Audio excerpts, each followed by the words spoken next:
All India confederation of the blind, sector 5, Rohini, Delhi 110085, दूरभाष 705091 7054 आपका हार्दिक अभिनंदन है। कैसेट नंबर 1, साइड ए। पुस्तक शिक्षा, समाज और दर्शन, लेखक A.K. सलूजा, संस्करण 1995। विषय सूची 1, शिक्षण, प्रशिक्षण और अधिगम, कैसेट नंबर 1। 2, अन्वेषण, कैसेट नंबर 1। 3, शिक्षा और इसकी विधि, पहला तर्कपरक, दूसरा व्यवहार परक, कैसेट नंबर 1। 4, संवाद, कैसेट नंबर 1। 5, ज्ञान का स्वरूप, पहला तर्क, दूसरा विश्वास, कैसेट नंबर 1 और 2। 6, अनुभव और शिक्षा, कैसेट नंबर 2। 7, मूल्य और शिक्षा, कैसेट नंबर 2। 8, पाठ्यचर्या की समस्या, कैसेट नंबर 2। 9, शिक्षा स्नेह की अनुभूति है, कैसेट नंबर 2 और 3। 10, संप्रेषण और संवाद का ही दूसरा नाम शिक्षा है, कैसेट नंबर 3। 11, बुनियादी शिक्षा की बुनियाद, कैसेट नंबर 3। 12, प्रकृति ही सच्ची शिक्षिका है, कैसेट नंबर 3। 13, शिक्षा विकास की निरंतर प्रक्रिया है, कैसेट नंबर 3। 14, शिक्षा और आदर्शवाद, कैसेट नंबर 3 और 4। 15, शिक्षा और प्रकृतिवाद, कैसेट नंबर 4। 16, शिक्षा और यथार्थवाद, कैसेट नंबर 4। 17, शिक्षा और प्रयोजनवाद, कैसेट नंबर 4 और 5। 18, पर्यावरण प्रदूषण और पर्यावरण शिक्षा, कैसेट नंबर 5। 19, शिक्षा और धर्म, कैसेट नंबर 5। अध्याय 1, पृष्ठ 1, शिक्षण, प्रशिक्षण और अधिगम। शिक्षण शब्द का सामान्य शाब्दिक अर्थ है सिखाना। शिक्षण शिक्षक के द्वारा संपादित की जाने वाली क्रिया है। यह भी कहा जा सकता है कि अध्यापक अपने छात्रों को जो कुछ सिखाना पढ़ाना चाहते हैं उसके लिए जिस क्रिया को अपनाते हैं वह शिक्षण है। इस प्रकार शिक्षण अध्यापक और छात्र के बीच चलने वाली, उन्हें आपस में जोड़ने वाली सौउद्देश्य प्रक्रिया है। इसे चिंतन पक्ष को व्यवहार पक्ष में बदलने वाली प्रक्रिया भी कहा जा सकता है। शिक्षण का स्वरूप इस बात पर बहुत निर्भर करता है कि सिखाई जाने वाली वस्तु का स्वरूप क्या है। आइए जरा निम्नलिखित वाक्यों पर विचार करें। 1, महान ग्रंथों ने हमें सिखाया कि व्यक्ति को बिना किसी स्वार्थ के अपना कार्य करना चाहिए। 2, शिक्षक ने छात्र को शुद्ध रूप से पढ़ना सिखाया। 3, मां ने बच्चों को रोटी बनाना सिखाया। 4, फूलों से हमें हंसना सीखना चाहिए। 5, हमने अपने अनुभवों से सीखा कि मिलजुल कर रहने में ही आनंद है। 6, हर व्यक्ति हर दूसरे व्यक्ति को कुछ न कुछ सिखाता ही है, आदि आदि जैसे और भी अनेक वाक्य हो सकते हैं। जरा विचार कीजिए कि इन सभी वाक्यों में पहला, सिखाने की क्रिया को संपादित करने वाला कौन है? दूसरा, क्या सभी वाक्यों में सिखाने का स्वरूप समान है? गहराई से विचार करने के बाद प्रतीत होगा कि यदि एक और सिखाने वालों का स्वरूप भिन्न भिन्न है तो दूसरी ओर सीखने का स्वरूप भी अलग अलग है। सिखाने का स्वरूप इस बात पर निर्भर करता है कि सीखी जाने वाली वस्तु के स्वरूप क्या है। यह कोई क्रिया है, कोई कौशल है, कोई मूल्य है या कोई सूचना देना है। फिर सब कुछ औपचारिक रूप से सिखाया जा रहा है या सहज अनौपचारिक रूप से। इस प्रकार सिखाने के लिए केवल निर्देश दिए गए हैं, प्रयोग किए गए हैं या फिर विचार विमर्श तक भाषण, उदाहरण आदि देकर समझाने का कोई और विधि अपनाई गई है। शिक्षण करने वाले का रवैया आदेशात्मक, सत्तात्मक था या सहयोगी, जनतंत्रात्मक। इन सही बिंदुओं पर विचार करते हुए पुनः कहा जा सकता है कि शिक्षण का स्वरूप इस बात पर निर्भर करता है कि सिखाया जाने वाला तत्व या बिंदु क्या है।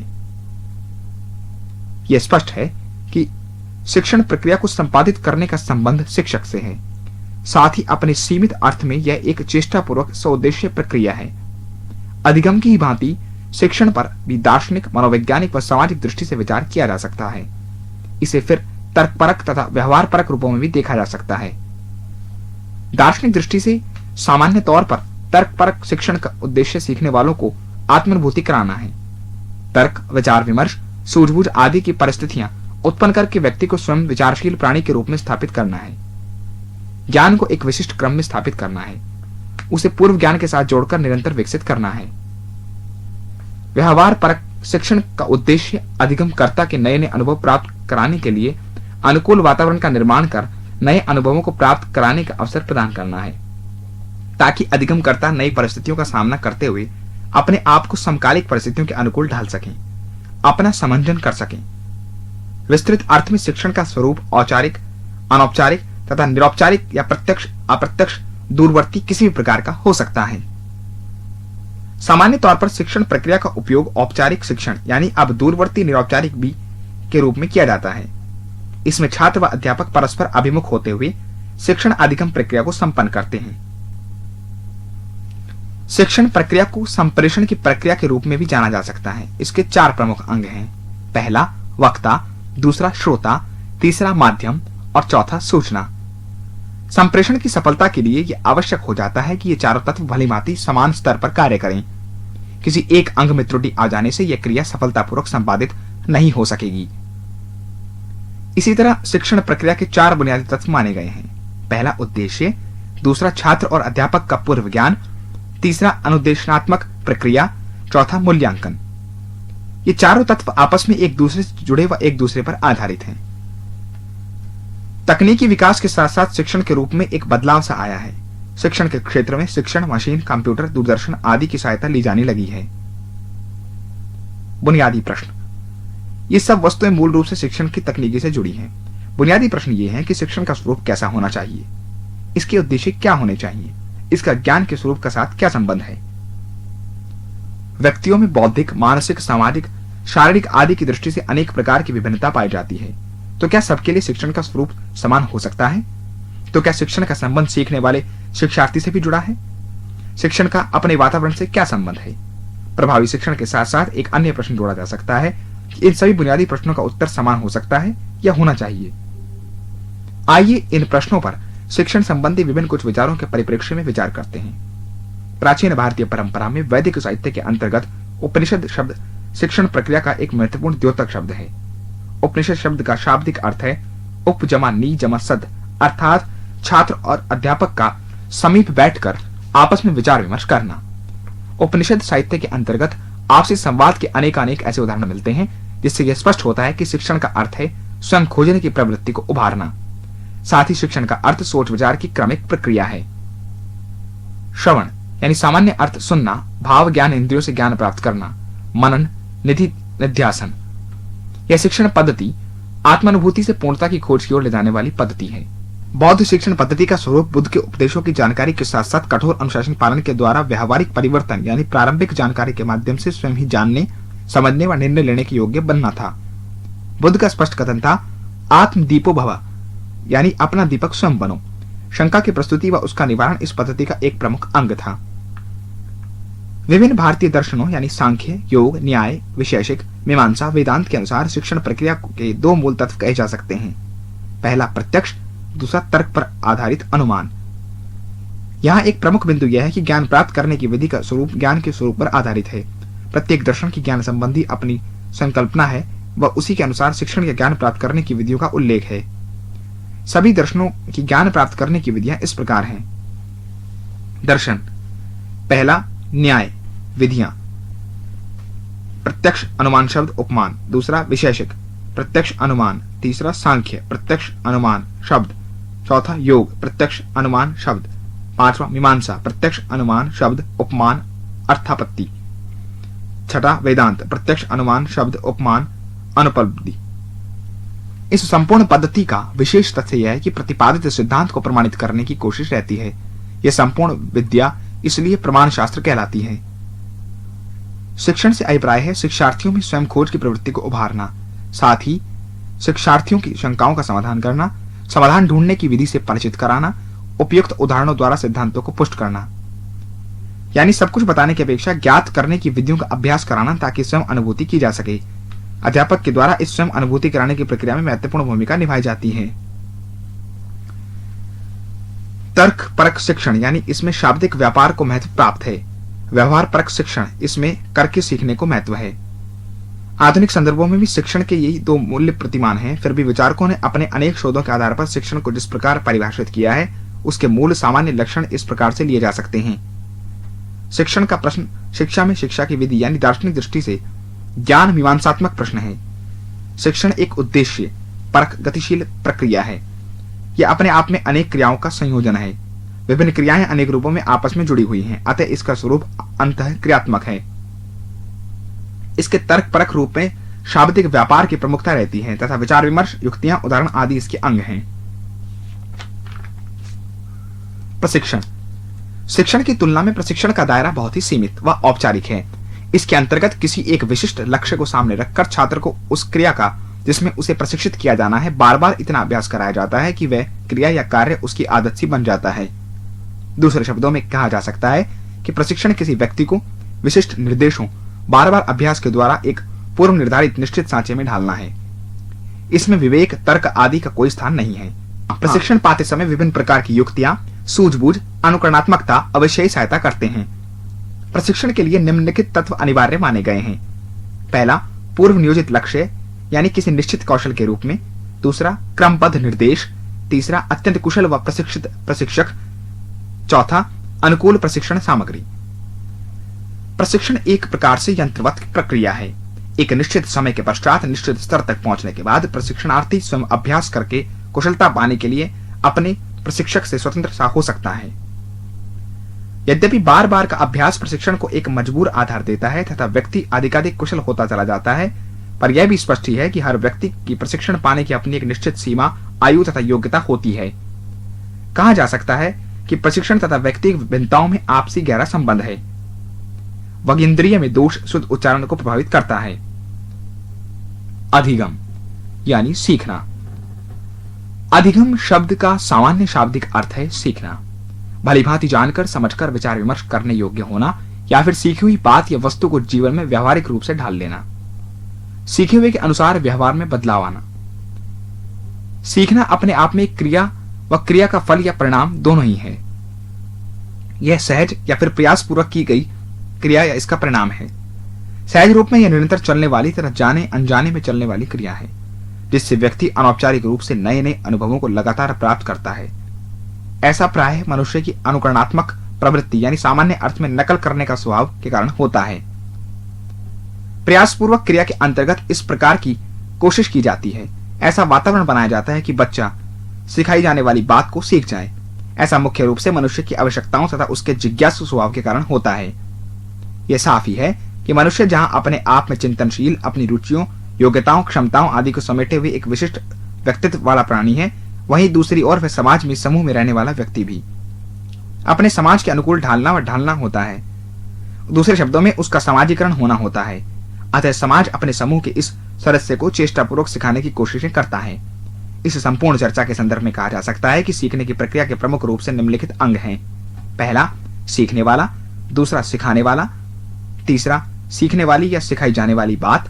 चौथा, अनुकूल वातावरण। और पांचवा, सीखने या सिखाई जाने की विधि। अधिगम पर इन सबका एक साथ संयुक्त रूप से प्रभाव पड़ता है। इस प्रकार सार रूप में कहा जा सकता है कि अधिगम एक प्रक्रिया है। यह सहज रूप से अथवा किन्हीं विशिष्ट उद्देश्यों को पाने के लिए प्रयासपूर्वक चलने वाली प्रक्रिया है। इसके लिए एक अनुकूल वातावरण की आवश्यकता है। सीखने वाला यानी औपचारिक दृष्टि से छात्र, सिखाने वाला यानी औपचारिक दृष्टि से अध्यापक तथा सीखी या सिखाई जाने वाली बात इसके प्रमुख तत्व हैं। सामान्य तौर पर इसे व्यक्ति के अनुकरणात्मक स्वभाव या फिर उसके जिज्ञासु स्वभाव का परिमाण माना जाता है। व्यवहारिक परिवर्तन अथवा विचारों की भलीभांति समझ अधिगम की आवश्यक शर्त है। यहां यह बात भी अच्छी तरह से समझ लेनी चाहिए कि अधिगम का स्वरूप इस बात पर बहुत निर्भर करता है अधिगम की विषय सामग्री क्या है, यानी क्या सीखा जाए या सीखा जाता है। इस बात को निम्नलिखित कुछ उदाहरणों से समझने की कोशिश करते हैं। पहला, मैंने अपने शिक्षक के जीवन से सीखा कि मनुष्य को कैसा जीवन जीना चाहिए। इस वाक्य के संदर्भ में जरा इन प्रश्नों पर विचार कीजिए। सीखने वाला कौन है, मैं या कोई और मनुष्य या फिर दोनों? सिखाने वाला कौन है, शिक्षक या उसका जीवन? इसमें फिर विचार योग्य बिंदु है। क्या शिक्षक और उसका जीवन अलग अलग वस्तुएं हैं? क्या सीखा? जीवन जीने का संपूर्ण ढंग या कुछ भाग? जो कुछ सीखा वह अमूर्त है या मूर्त?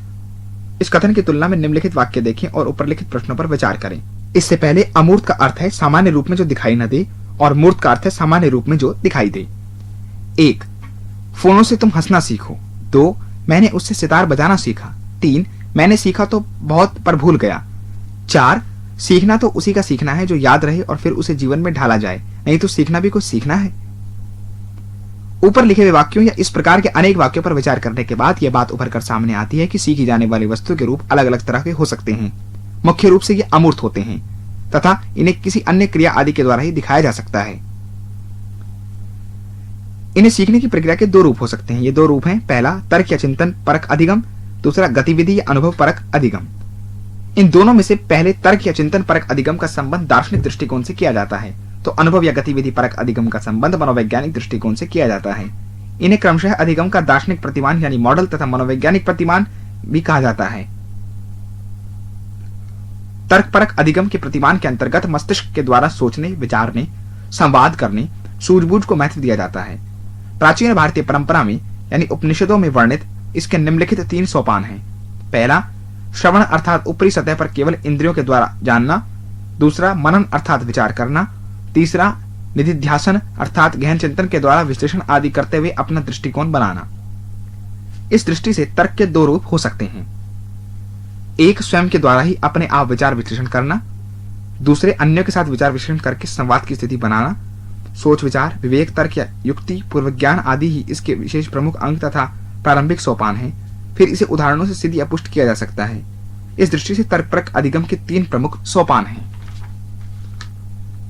पहला विचार, दूसरा युक्ति, तर्क, उदाहरण या कारण, तीसरा सिद्धांत यानी सामान्यकरण। इस प्रक्रिया को निगमन प्रणाली भी कहा जाता है। उपनिषद, प्लेटो, जे कृष्णमूर्ति आदि की अधिगम प्रक्रिया इसी तर्क परक अधिगम के प्रमाण या उदाहरण है। तर्क परक अधिगम की यह प्रमुख पूर्व मान्यता है कि व्यक्ति एक विचारशील जिज्ञासु प्राणी है। दूसरा, व्यक्ति केवल एक कोरी स्लेट नहीं है। दूसरी ओर अनुभव परक अधिगम जो मनोवैज्ञानिक दृष्टिकोण से जुड़ा हुआ है तथा जैसा कि नाम से ही स्पष्ट है, सीखने की प्रक्रिया में मस्तिष्क की अपेक्षा कर्मेंद्रियों को अधिक महत्व देते हुए प्रतिपादित किया जाता है कि व्यक्ति अपने अनुभवों से व्यवहारिक जीवन में व्यवहार करते हुए सीखता है, जिससे उसके व्यवहार में भी अंतर आता है। इस प्रतिमान के अनुयायियों की मान्यता है कि व्यक्ति का मस्तिष्क कोरी स्लेट के समान है और जो कुछ वह अपने अनुभवों से पाता है वही उसकी सीख है और वही सीखने की प्रक्रिया। इस तरह से इनका मूल उद्देश्य क्षण प्रतिक्षण की आवश्यकताओं, अनुभवों से व्यवहार में परिवर्तन के लिए सीखना ही अधिगम है। इस दृष्टि से एक और भी बहुत महत्वपूर्ण पहलू है, वह यह कि अधिगम संबंधी प्रक्रिया में प्राकृतिक विज्ञानों की प्रयोगात्मक विधियों का उपयोग करके अधिगम की प्रक्रिया में अधिगमकर्ता यानी छात्र के कुछ व्यवहारों का नियंत्रण करता है, जिससे अधिगम की परिस्थितियों का निर्माण हो सके और फिर अधिगम के सिद्धांतों का निर्माण किया जा सके।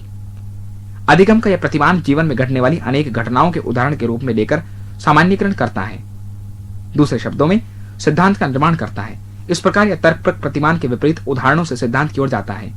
यह विधि आगमन विधि कहलाती है। यह भी कहा जा सकता है कि इसके अंतर्गत स्थूल से सूक्ष्म की ओर जाया जाता है। आधुनिक मनोविज्ञान के अंतर्गत इसके यानी अधिगम प्रतिमानों के निम्नलिखित रूप देखे जा सकते हैं। पहला व्यवहारवादी, दूसरा संरचनावादी, तीसरा प्रकार्यवादी, चौथा संज्ञानवादी। इस प्रकार से कहा जा सकता है कि अधिगम का अर्थ है सीखा हुआ व्यवहार या परिपक्वता, प्रतिवर्ती क्रियाएं, रटने, सामान्य जानकारी आदि से भिन्न है। परिपक्वता का अर्थ है शारीरिक, मानसिक आदि की दृष्टि से प्राणियों में आने वाला स्वाभाविक परिवर्तन।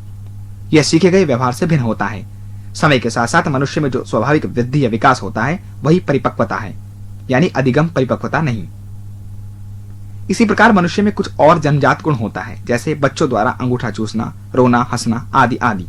ये व्यवहार सीखे हुए व्यवहार नहीं है, बल्कि मांसपेशियों से उत्पन्न होने वाली वातावरण के प्रति प्रतिक्रियाएं हैं। ये प्रतिवर्ती क्रियाएं कहलाती हैं। अधिगम प्रतिवर्ती क्रियाओं से भिन्न होता है। अधिगम एक प्रकार से स्थायी परिवर्तन का प्रतीक है। यह परिवर्तन बौद्धिक अथवा व्यवहारगत हो सकता है। अधिगम एक नियमित रूप से चलने वाली प्रक्रिया है।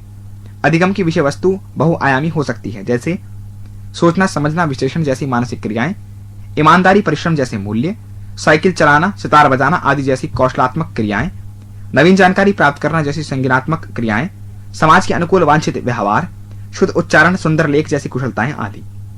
अधिगम एक भीतरी मानसिक प्रक्रिया है, वे व्यक्ति की सीखने की क्षमता का प्रतीक है। अधिगम परिपक्वता, प्रतिवर्ती क्रिया रखना, सामान्य जानकारी आदि से भिन्न है। अधिगम सहज चलने वाली व चेष्टापूर्वक की गई प्रक्रिया है।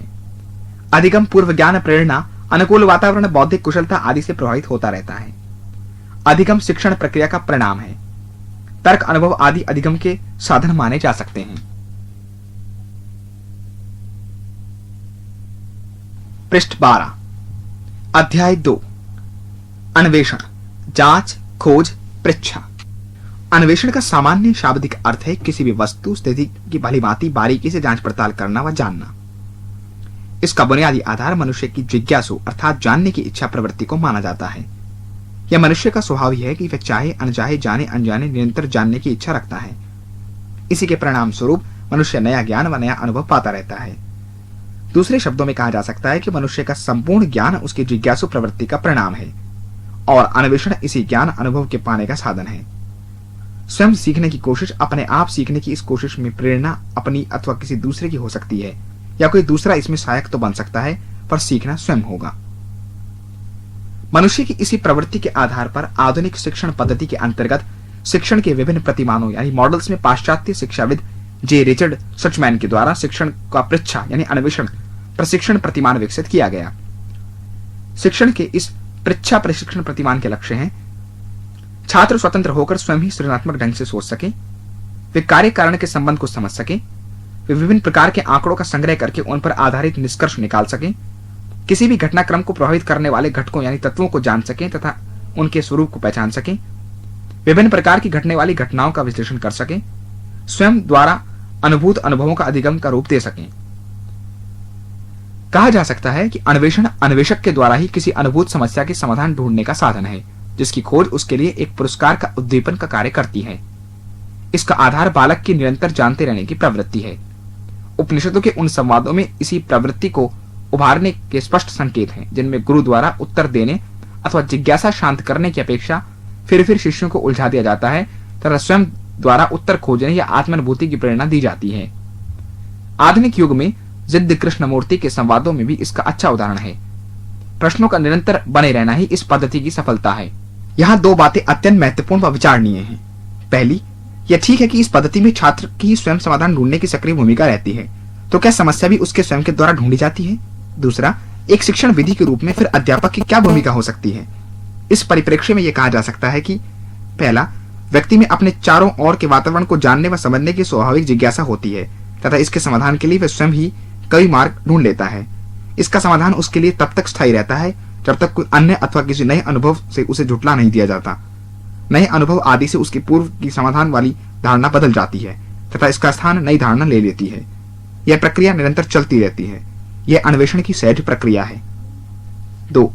शिक्षण पद्धति के रूप में अध्यापक को छात्र की इसी स्वाभाविक प्रवृत्ति अपने वातावरण को समझाने के आधार बनाते हुए इस प्रकार का वातावरण बनाना होता है कि छात्र उत्प्रेरित होकर समाधान प्राप्त करने के लिए तैयार हो जाए। अध्यापक मार्ग ढूंढने में प्रत्यक्ष अथवा अप्रत्यक्ष अवश्य सहायता कर सकते हैं।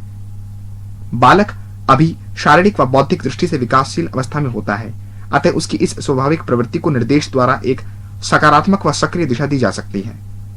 लेकिन यह आवश्यक रूप से स्पष्ट होना चाहिए कि इस प्रतिमान के अंतर्गत छात्र को स्वतंत्रता देनी चाहिए। अन्वेषण पर आधारित शिक्षण के विभिन्न अवयव। इसका पहला अवयव अध्यापक द्वारा छात्र को समस्या से भलीभांति परिचित कराना है। अध्यापक की कोशिश यानी प्रयास रहता है कि बच्चे समस्यात्मक विस्मयकारी परिस्थितियों से भलीभांति परिचित हो जाएं और उसके समाधान को ढूंढने का प्रयास शुरू कर दें। अतः इसका पहला अवयव प्रयास है। यह प्रयास भी दो प्रकार का हो सकता है। पहला व्यक्तिगत प्रयास, दूसरा सामूहिक प्रयास। व्यक्तिगत प्रयास के अंतर्गत बालक अकेले ही इस प्रयास की ओर उन्मुख होता है अथवा अध्यापक किसी एक ही बालक को इस ओर उन्मुख करता है, जबकि सामूहिक प्रयास के अंतर्गत अध्यापक व छात्र की ओर से समस्या से परिचित होते अथवा कराने का प्रयास सामूहिक रूप में होता है। इसके माध्यम से कक्षा के सभी छात्र अपनी अपनी अलग अलग अथवा सामूहिक सहभागिता से आपस में सहयोगपूर्ण तथा मित्रतापूर्ण वातावरण के निर्माण में सहयोग देते हैं। व्यक्तिगत स्वतंत्रता के साथ सामूहिकता को लगातार महत्व मिलता रहता है। हर कोई अपने स्तर पर अपनी भूमिका निभाता हुआ अपने आप को एक जिम्मेदार सदस्य के रूप में पेश करता है, अपनी सक्रिय सकारात्मक भूमिका निभाना सीखता है। अन्वेषण का दूसरा अवयव समस्या के समाधान को ध्यान में रखते हुए अनेक प्रकार की परिकल्पनाओं का विचार करना और समाधान के लिए संबंध आंकड़ों आदि को इकट्ठा करना है ताकि समाधान की सामग्री तैयार हो सके। इसका तीसरा अवयव समस्या के समाधान की प्राप्ति है तथा साथ ही समाधान के लिए प्रयुक्त किए गए चिंतन पर विचार विमर्श करना है, इसका तार्किक आधार प्रस्तुत करना है, विभिन्न युक्तियों को देना है। सार रूप में कहा जा सकता है कि इस अन्वेषण पद्धति की दो प्रमुख भाग हैं। एक, समस्या की पहचान व आंकड़ों का संग्रह। दूसरे, समाधान की उपलब्धि व उस पर गहन चिंतन विश्लेषण के माध्यम से सिद्धांत का निर्माण। इस आधार पर यह छात्रों द्वारा स्वयं ही सिद्धांत निर्माण की प्रक्रिया है। इसे एक वैज्ञानिक तथ्यों पर आधारित क्रमबद्ध शिक्षण की प्रक्रिया के रूप में देखा गया है। उदाहरणों अथवा आंकड़ों के माध्यम से सिद्धांत की ओर आने के कारण यह आगमनात्मक पद्धति वाली प्रणाली भी मानी गई है। यहाँ यह भी स्पष्ट रूप से समझना होगा कि इस प्रणाली के लिए एक अनुकूल सामाजिक व्यवस्था अथवा पर्यावरण को आवश्यक रूप से बनाना होगा ताकि कथनों की पुष्टि के लिए प्रमाणों को जुटाया जा सके। प्रमाण जुटाना ही इस प्रणाली की विशिष्टता व कौशलपूर्ण कार्य है। छात्रों को इसी के अभ्यास कौशल के प्रशिक्षण की आवश्यकता है। सामान्य रूप से इस पद्धति के 6 सोपान माने गए हैं। 1, समस्या का जानना व समझना। 2, समाधान के रूप यानी विभिन्न परिकल्पनाएं। 3, परिकल्पनाओं की स्पष्टता व आंकड़ों प्रमाणों का संग्रह। 4, प्रमाणों द्वारा परिकल्पनाओं का परीक्षण। 5, विश्लेषण यानी विवेचना। 6, सामान्यीकरण या सिद्धांत निर्माण। एक प्रश्न। खोज के बारे में एक महत्वपूर्ण प्रश्न यह है कि आखिर खोज किसकी की जाए, यानी खोज का लक्ष्य क्या हो, खोज का विषय क्या हो। समस्याओं की खोज की जाए या उत्तरों की खोज की जाए, या दिए गए उत्तरों की खामियों की खोज की जाए, या पूछे गए प्रश्नों की खोज की जाए, या ऐसे ऐतिहासिक तथ्यों की खोज की जाए जो वर्तमान में उपयोगी हो या जिनका वर्तमान से कोई संबंध नहीं हो ताकि उन्हें पाठ्यक्रम से हटा दिया जाए, या जिनका भावी जीवन से संबंध हो ताकि उन्हें अपनाया जाए, या कुछ और। तो फिर और क्या? और फिर यदि यह बता दिया जाए कि इसकी खोज की जाए तो क्या यह बच्चे को एक दिशा में धकेलना ना होगा? उसकी स्वतंत्रता जिसके कारण हम खोज जैसी विधि को अपनाना चाहते हैं का हनन ना होगा? इस प्रकार के अनेकों सवाल इस बारे में खड़े होते हैं जिनकी खोज करना भी खोज का लक्ष्य है। पृष्ठ 16, अध्याय 3, शिक्षा और इसकी विधि, तर्कपरक और व्यवहारपरक। शिक्षा अध्यापक और छात्र के बीच चलने वाली एक उद्देश्यपरक प्रक्रिया है। औपचारिक दृष्टि से अध्यापक और छात्रों के बीच का संबंध सीखने सिखाने का संबंध है। सामान्य रूप से यह माना जाता है कि छात्र सीखता है। तकनीकी शब्दावली में सीखने को अधिगम कहा जाता है, तो अध्यापक सिखाता है। तकनीकी शब्दावली में सिखाने की प्रक्रिया को शिक्षण कहा जाता है। सीखने और सिखाने की यह व्याख्या बहुत ही सामान्य व्याख्या है क्योंकि सीखने की विधियां अलग अलग तरह की हो सकती हैं। यह इस बात पर निर्भर करता है कि उस वस्तु का रूप क्या है जो सीखी जा रही है। जैसे गणित के प्रश्न को हल करने की प्रक्रिया किसी और तरह की होगी तो भाषा की पुस्तक के पाठों के भाव को समझने के लिए कोई और विधि अपनानी पड़ेगी। विज्ञान के पाठों को समझने के लिए किसी खास तरीके का अपनाना होगा तो साइकिल चलाना, कपड़े सीना आदि को सीखने के लिए अलग तरीका अपनाना पड़ेगा। यानी सीखने की प्रक्रिया इस बात पर निर्भर करेगी कि आखिर सीखी जाने वाली वस्तु क्या है। इसी तरह सिखाने के तरीके भी इस बात पर निर्भर करेंगे कि सिखाना क्या है। अगर ऊपर के उदाहरणों की ओर ध्यान दिया जाए तो स्पष्ट होगा कि भाषा, गणित, विज्ञान, साइकिल चलाना, कपड़े सीना आदि सिखाने में अलग अलग तरीके अपनाने होंगे। इसी पर आधारित होकर सिखाने के भिन्न भिन्न रूप माने जा सकते हैं। इस अध्याय में हम इन्हीं बातों को समझेंगे। अब जरा विचार कीजिए कि हम कैसे सीखते हैं, ये कैसे सिखाते हैं। इन प्रश्नों पर विचार करते हुए हम समझ सकते हैं कि अलग अलग लोग अलग अलग उत्तर देंगे क्योंकि सीखना सिखाना कई तरह की बातों पर निर्भर करता है। जैसे सीखने सिखाने वालों की बुद्धि का स्तर कैसा है, उनकी सीखने सिखाने में कितनी रुचि है, आदि आदि। यही कारण है कि सीखने सिखाने की इस प्रक्रिया को अलग अलग विद्वानों ने अलग अलग तरह से समझाया है। इसका मुख्य कारण यह है कि विभिन्न विद्वानों ने मनुष्य के स्वभाव अथवा विकास की प्रक्रिया को अपनी अपनी दृष्टि से देखने की कोशिश की है। इस बात को मुख्य रूप से 2 रूपों में जान सकते हैं। पहली, कुछ विद्वान इस प्रक्रिया को एक मानसिक प्रक्रिया मानते हैं। उनके अनुसार व्यक्ति के सीखने सिखाने का मूलाधार मस्तिष्क है। मनुष्य स्वभाव से ही जिज्ञासु यानी जानने की इच्छा वाला है और इसके फलस्वरूप वह सोचने विचारने के द्वारा सीखता चला जाता है। कि विद्वान चिंतन को अधिक महत्व देते हैं। दूसरा, कुछ दूसरे विद्वानों का विचार है कि सीखने सिखाने की प्रक्रिया मूल रूप से अनुभवों पर निर्भर करती है। उनके विचार में मनुष्य का मस्तिष्क तो कोरी स्लेट है। मनुष्य दिन प्रतिदिन जो अनुभव पाता है वही उसके मस्तिष्क में अंकित हो जाता है और इसी से सीखना कहते हैं। अतः इन विद्वानों के अनुसार सीखना एक प्रकार से नए अनुभव प्राप्त करना है, दूसरे शब्दों में आदत का निर्माण करना है। अतः विभिन्न प्रकार के वातावरण में भिन्न भिन्न अनुभव प्राप्त करना ही सीखना है। यानी सिखाने का रूप ऐसा है कि बच्चा अलग अलग तरह के वातावरण में अलग अलग तरह के अनेक प्रकार के अनुभव पा सके।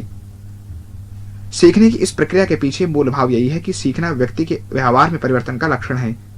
इन विद्वानों के विचार में दैनिक जीवन में व्यक्ति का व्यवहार ही उसके सीखने की कसौटी है।